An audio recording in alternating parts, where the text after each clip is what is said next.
Kabar calon mempelai. Setelah kejadian heboh di kota Qinghai, Li Yuan tidak mengetahui kehebohan yang menerpa alam langit. Ia belum mengetahui tentang statusnya sebagai buronan Istana Langit. Saat ini, di paviliun Baozi tampak Li Tong dan ketiga orang sahabatnya mulai menyiapkan diri untuk melakukan kultivasi tertutup. Menurut perkiraan mereka membutuhkan waktu sekitar 1 minggu, bahkan bisa saja lebih dari itu. Kalian sebaiknya segera mengasingkan diri, biar aku yang menjaga kalian, ucap Li Yuan yang kini sedang berkumpul dengan saudara satu perguruan. Apakah itu tidak merepotkanmu? Kamu baru saja tiba tetapi kami sudah menyusahkanmu, ucap Fan Qi yang kali ini bersuara. Aku tentu saja tidak keberatan, dengan meningkatnya kekuatan kalian tentunya aku akan sangat senang, sahut Li Yuan. Terutama kamu Li Tong, kamu harus lebih hebat sehingga akan banyak wanita cantik yang mengejarmu, ujar Li Yuan menggoda sahabat terbaiknya. Hahaha. Sepertinya kamu belum mengetahui tentang saudara perempuanmu yang baru, ucap Li Tong sambil tertawa pelan. Di sisi sebaliknya, tampak wajah Fan Qi memerah menahan malu. Fan Lao dan Fan Rou hanya terdiam, namun pandangan mereka mengarah ke Li Yuan. Menyikapi reaksi dari para sahabatnya, Li Yuan sedikit kaget. Ia tidak menduga jika Li Tong dan Fan Qi akan menjalin hubungan. Ya tampaknya memang aku ketinggalan informasi, ucap Li Yuan sambil pura-pura terbatuk. Aku sangat mendukung hubungan kalian berdua, semoga kedepannya keluarga Li dan keluarga Fan bisa menjadi saudara, kata Li Yuan dengan gembira. 1. Saat ini mereka lalu mengobrol dan saling mendukung. Mereka semua adalah orang-orang yang berasal dari kota Huanxi. Walaupun keluarga Fan bukanlah dari klan yang besar, tetapi mereka adalah orang-orang yang berbudi pekerti yang baik. Hari mulai sore, 2 hari sudah Li Yuan berada di Sekte Laohu setelah kepergiannya. Li Tong dan yang lainnya segera pamit meninggalkan Li Yuan sendiri. Melihat sahabat-sahabatnya yang baik, ada semacam kedamaian di hati Li Yuan. Dalam hati Li Yuan, keempat orang ini akan ia jadikan sebagai sahabat sejatinya. Tidak hanya di paviliun Baozi, suasana hening menutup diri juga terjadi pada 8 orang tetua. Setelah mendapatkan sumber daya, mereka dengan antusias melakukan kultivasi tertutup pada satu tempat, yakni paviliun ketua sekte. Kini di Sekte Laohu, hanya Patriark Bao Xiong dan Tetua Baozi sebagai penanggung jawab. Meskipun demikian Tetua Baozi seperti biasanya ia tidak terlalu tertarik dengan urusan internal sekte. Ia bertindak hanya sebagai pelindung sekte saja jika ada benturan atau masalah yang bersifat eksternal. 5 hari berlalu dengan cepat, saat ini mereka yang melakukan kultivasi tertutup belum keluar dari pengasingannya. Sementara itu, 3 orang murid utama Patriark Bao Xiong telah selesai melakukan kultivasinya. Sebelumnya mereka mendapatkan sumber daya hasil pemberian kepala kasim istana. Waktu itu pihak Istana Langit memberikannya sebagai simbol hubungan pernikahan antara Jia Hien dengan Kaisar Tang Siji. Di sebuah ruangan, ada 8 orang keluarga Li yang tengah berkumpul. Mereka adalah Li Ming dan saudara-saudaranya. Dalam pertemuan ini, mereka membicarakan tentang rencana kepulangan mereka ke kota Huanxi. Setelah 3 tahun, mereka belum kembali ke kota Huanxi. Selama di Sekte Laohu, Li Ming dan 7 orang saudaranya belajar dengan sungguh-sungguh. Beberapa tahun terakhir perkembangan keluarga Li Yuan berkembang dengan pesat. Kepulangan mereka kali ini berencana menekan ayah Li Yuan. Dengan nama besar Sekte Laohu, tentunya akan membuat orang berpikir ribuan kali untuk menyinggungnya. 1. Di sisi lain kabar tentang status Li Yuan yang menjadi buronan Istana Langit telah diketahui oleh kedua orang tuanya. Pendekar pedang 3 elemen pertama kali diidentifikasi oleh Li Peiyu adik Li Yuan. Li Dan merasa sangat khawatir atas kondisi ini, ia tidak menduga putranya telah berkembang sangat jauh. Bahkan putranya yang dikenal dengan julukan pendekar pedang 3 elemen, membuat Li Dan mengelus dada. Dengan perlindungan Tetua Mo Chao dan Li Baojia, sudah cukup bagi keluarga Li Dan untuk berkembang dengan aman. Namun sebagai seorang ayah tetap saja membuat kepala Li Dan hampir meledak setiap saat ia memikirkan putranya. Kenyataan tentu saja akan berbeda jika Li Dan mengetahui tentang keberadaan Li Jieru sang naga bumi. Asteris asteris asteris asteris asteris. Di istana kediamannya, Jia Hian tampak termenung. Selama 1 minggu ini, ia seperti burung dalam sangkar emas. Tidak seperti Nuhume dan Nunian yang dengan leluasa bisa keliling ibu kota kekaisaran. Malam ini setelah usai melayani hasrat birahi Kaisar Tang Siji, Jia Hian mengutarakan tentang rasa bosannya. Ia ingin berkeliling kota Jincheng dan melihat-lihat pemandangan. Kaisar, bolehkah esok pagi aku jalan-jalan keliling ibu kota? Ucap Jia Hian dengan nada memohon. Kaisar Tang Siji tampak berpikir kemudian berkata, "Baiklah, tapi malam ini kamu harus memuaskanku," jawab Kaisar Tang Siji dengan tatapan buasnya. Jia Hian mengangguk tanpa daya, sudah seminggu ini jika malam tiba dirinya menjadi teman tidur Kaisar Tang Siji. Statusnya yang masih sebagai calon istri, membuat dirinya seperti selir. Meski demikian Jia Hian tidak bisa menyesali, pilihannya untuk menempuh jalan ini sudah ia pikirkan sebelumnya. Peluang Jia Hian untuk menjadi istri Kaisar sudah di depan mata, ia tidak mungkin mundur lagi. Upacara pernikahan mereka akan digelar 1 minggu lagi, dan ia akan memiliki status yang ia tunggu. Keesokan harinya, Jia Hian sudah bersiap, tampak pula Nuhume dan Nunian dengan pakaian berwarna biru muda. Cheng Han yang biasanya ikut menemani adik seperguruannya, kini tidak tampak batang hidungnya. Kali ini perjalanan sudah diatur, Jia Hian akan ditemani oleh pengawal pribadi Istana Langit. Mereka adalah pasukan elit dari Sekte Api Abadi yang dikhususkan menjadi pengawal Kaisar dan keluarganya. Di tangan Tang Siji, Kekaisaran Istana Langit tidak ubahnya seperti rumah besar Sekte Api Abadi. Sebagai sekte terkuat, dominasinya begitu kental terasa. Sebagai penguasa wilayah barat, Sekte Api Abadi berada di ibu kota provinsi Phoenix Emas. Kota Sichuan merupakan pusat kota yang dipimpin oleh Zhao Xiang. Kota Jincheng sendiri berbatasan langsung dengan kota Sichuan, membuat arus kemajuan dan perkembangan alam langit tersentralisasi di kedua kota besar tersebut. Tidak heran jika jumlah penduduk kota Jincheng dipengaruhi oleh kota Sichuan. 3 orang wanita cantik berada dalam satu kereta kuda yang mewah. Jalanan yang dilewatinya akan terbuka dengan lancar, ada sekelompok prajurit yang menjaga di sekelilingnya. Jia Hian sedikit merasa lebih baik, dengan pengalaman seperti ini ia bisa melihat orang-orang yang memandang penuh kekaguman ke arahnya.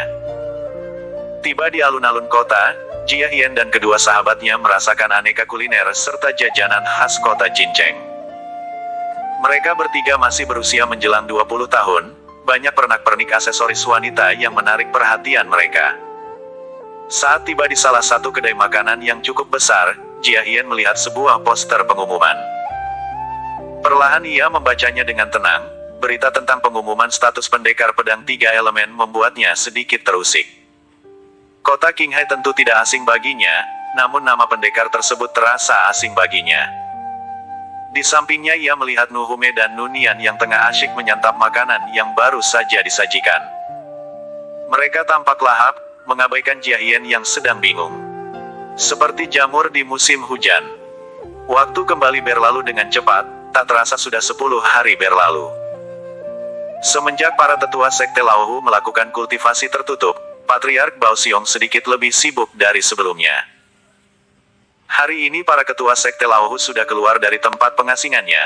Dari 8 orang ketua Sekte Laohu yang melakukan kultivasi tertutup hanya tetua Jia Fu yang masih bertahan dalam kondisi kultivasi tertutupnya. Dengan wajah cerah, ke-7 orang tetua kini sudah menerobos pendekar suci, bahkan peningkatan ini sangat signifikan, malah boleh dibilang sangat pesat. Awalnya ke-7 orang masih berada di ranah pendekar langit, setelah menyerap kristal perak pemberian dari tetua Bao Zi kekuatan mereka meningkat dengan pesat. Kini ke-7 orang tetua tersebut berada pada ranah pendekar suci tahap menengah, sama dengan Li Yuan. Aura pendekar suci terasa begitu kental di ruang aula sekte. Patriark dan tetua Bao Zi sangat puas dengan peningkatan kekuatan 7 orang tetua tersebut. Kini kekuatan para tetua berbeda satu tahap saja dengan Patriark. Namun jika Bao Xiong juga ikut menyerap kristal perak, maka kekuatan mereka akan kembali terpaut jauh. Di mana tetua Jia? Tanya Patriark Bao Xiong. Sepertinya ia belum keluar dari pengasingannya, ucap salah seorang tetua. Apakah ia mengalami kesulitan? Tanya ketua sekte Laohu lagi. Kami rasa tidak, auranya masih terlihat sangat stabil saat kami meninggalkan tempat pengasingan. Tidak ada fluktuasi energi negatif dalam tubuhnya, ucap tetua paviliun itu lagi. Ia adalah tetua Jiuryu guru dari Liming dan saudara-saudaranya dari klan Li. Kekuatan Jiuryu sendiri sedikit lebih rendah dari tetua Jiafu. Baiklah jika begitu, sebaiknya kita menunggu kabar baik saja, ucap Patriark Bao Xiong. Di sisi lain, berita kemunculan naga bumi mulai santer terdengar beberapa hari terakhir. Di kota Qinghai kabar tersebut menyeruak dengan cepat. Fang Jing sebagai gubernur naga biru jelas merasa senang sekali. Ia lahir dan besar di kota Qinghai, legenda naga bumi jelas adalah sesuatu yang sangat penting. Dalam tempo yang singkat Fang Jing dan beberapa orang pengawalnya meluncur ke sekte Laohu. Secara kebetulan kedatangannya disambut dengan wajah penuh keceriaan dari para petinggi sekte Laohu. Salam Patriark, salam kepada semua tetua, ucap Fang Jing sambil menangkupkan tangannya. Selamat datang gubernur kota, ada perihal apa yang menyebabkan Anda sampai menyempatkan waktu berkunjung ke tempat kami, ucap Patriark Bao Xiong dengan senyum cerah. Melihat reaksi para pemimpin sekte Laohu yang berbahagia, membuat Fang Jing merasa yakin jika berita kemunculan hewan mitologi pelindung wilayah naga biru adalah benar.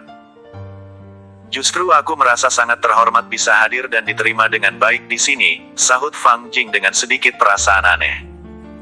Di balik wajah-wajah riang para tetua, ada kekuatan yang sangat besar menyelimuti mereka.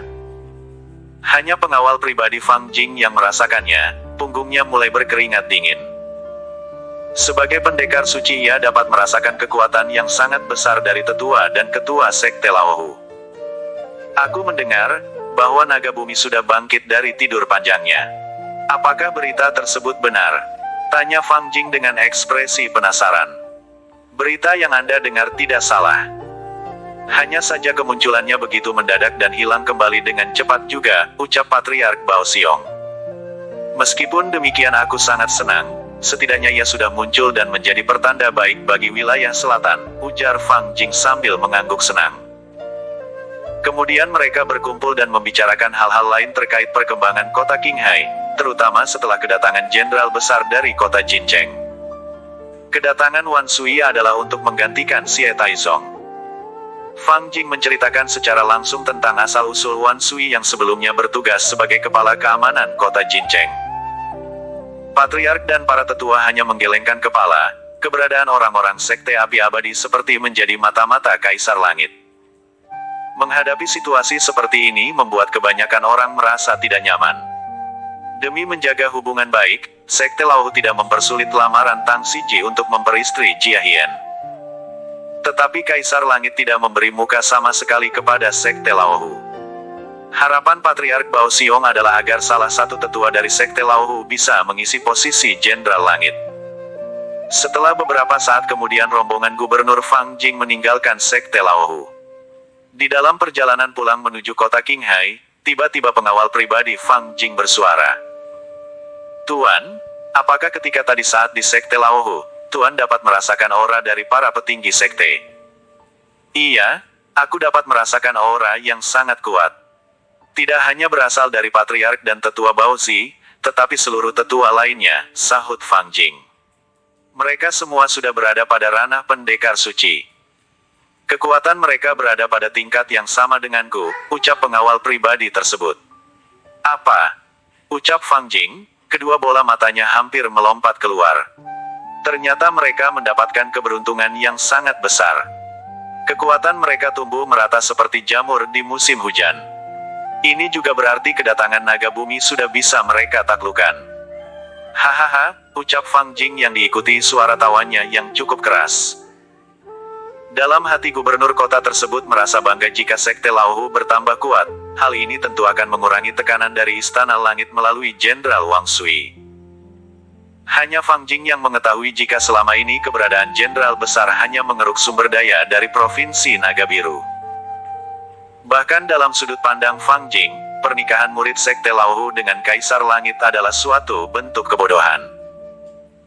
Sebagai penguasa wilayah selatan, ia sering berhubungan dengan orang-orang di Istana Langit, tentu ia sedikit banyak mengetahui karakter Kaisar Tang Siji yang licik.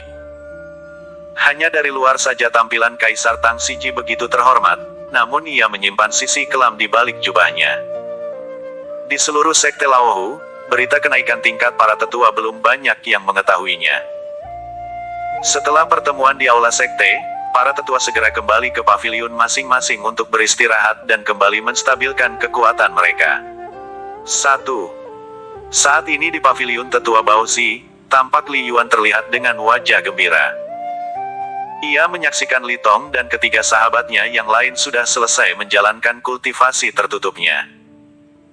Sama dengan para tetua, mereka berempat menghabiskan waktu selama 10 hari, 3 hari lebih lambat dari jadwal yang mereka perkirakan. Hasil yang mereka dapatkan juga tidak mengecewakan. Selama 10 hari mereka menyerap energi dari kristal elemen berwarna coklat, membuat kekuatan mereka meningkat dengan cepat. Kini mereka sudah memasuki ranah pendekar langit. Mereka kini berusia 20 tahun tetapi sudah mencapai ranah pendekar langit. Sedangkan Li Tong berada pada ranah pendekar langit tahap akhir sedikit lebih tinggi dari ketiga temannya. Fan Lao dan kedua saudaranya berada pada tingkat awal. Li Tong dan teman-temannya merasa sangat beruntung dibandingkan dengan murid-murid lainnya. Kini mereka adalah kekuatan tertinggi di kalangan murid-murid sekte, mengalahkan generasi Cheng Han dan yang lainnya. Memahami teknik manipulasi tanah. Melihat kenaikan tingkatan kultivasi teman-temannya, Li Yuan merasa sangat senang. Dengan ranah mereka sekarang setidaknya sudah menjadi bekal yang cukup.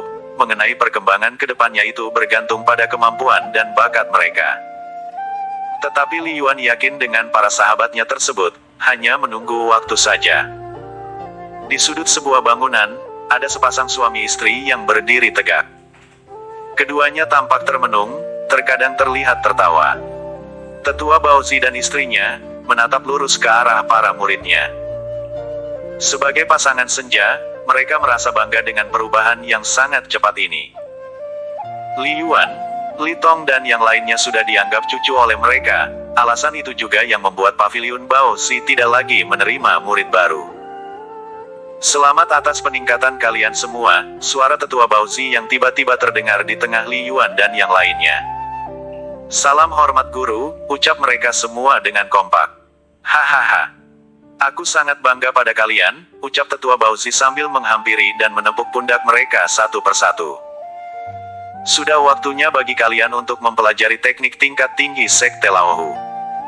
Seharusnya ini untuk para tetua, tetapi tingkatan kalian sudah melampaui kekuatan standar para tetua.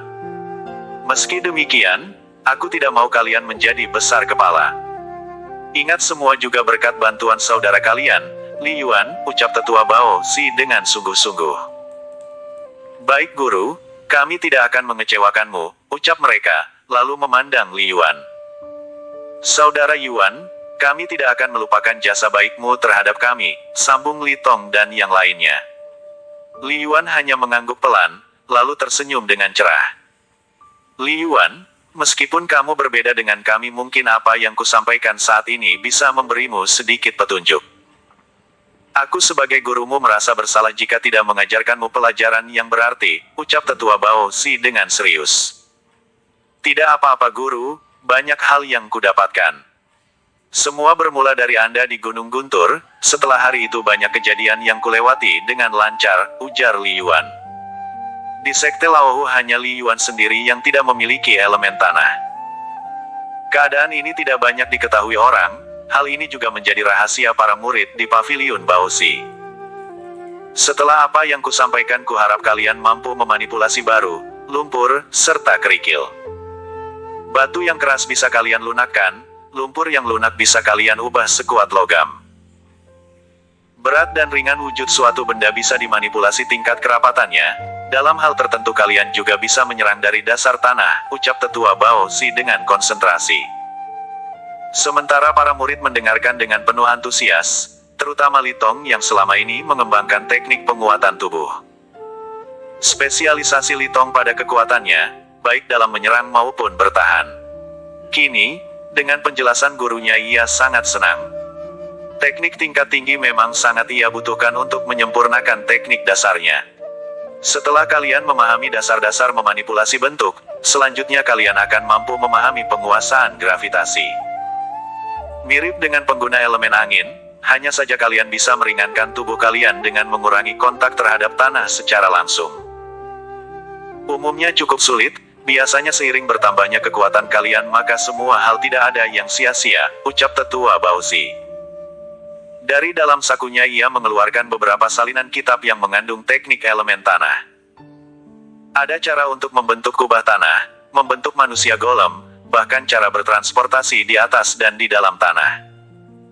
Semuanya adalah teknik tinggi Sekte Laohu, yang khusus dipelajari oleh para tetua.